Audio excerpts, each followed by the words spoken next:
Good morning, Algebra 1. It's so nice to see you again. It is Monday, the 30th, and we are going to continue learning about factoring.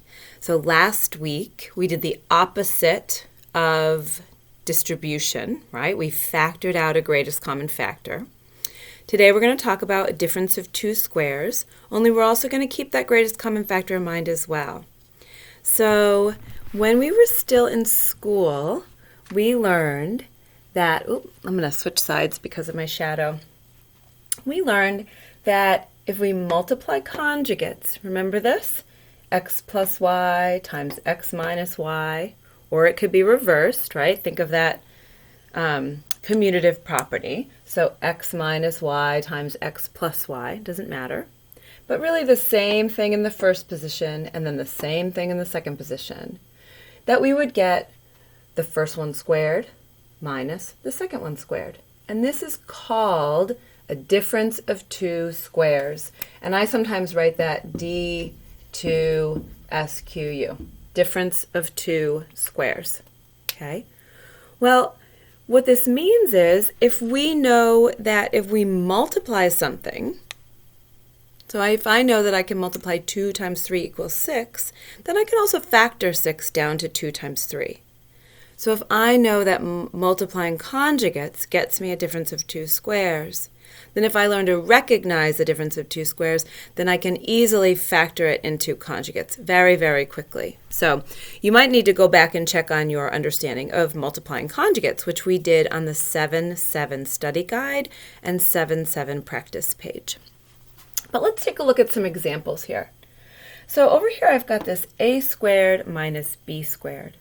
I see a perfect square minus a perfect square. This tells me that I can just open up parentheses and put the square root of the first one minus the square root of the second one times the square root of the first one plus the square root of the second one. Done. And that's it. That's as easy as that for that one. Let's take a look at this one.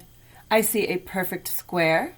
The coefficient is a perfect square, and the variable is a perfect square, minus another perfect square coefficient times a perfect square variable. So again, I can see difference. Difference means subtracting of two, 1, 2 terms, right? Two terms. Perfect squares. Difference of 1, 2 squares. So I recognize it. I can open my parentheses. Let's see. Square root of the first one, 4a. Square root of the second one, this time I'm going to put plus first because I'm feeling feisty, times plus 5b. And then it's conjugate, 4a minus 5b. Again, that's it. Done. If you recognize a difference of two squares, then honestly, you can factor it very, very quickly and easily. All right? So let's take a look at this one over here. I've got something that is not a difference of two squares initially, because 32 is not a perfect square and 50 is not a perfect square. But let's see what happens if I take out the greatest common factor. Greatest common factor tells me to look at the numbers first. I see a 2.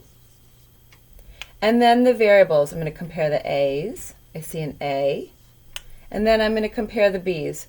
Well, there's no b on this term, and so that means that b is not part of the greatest common factor.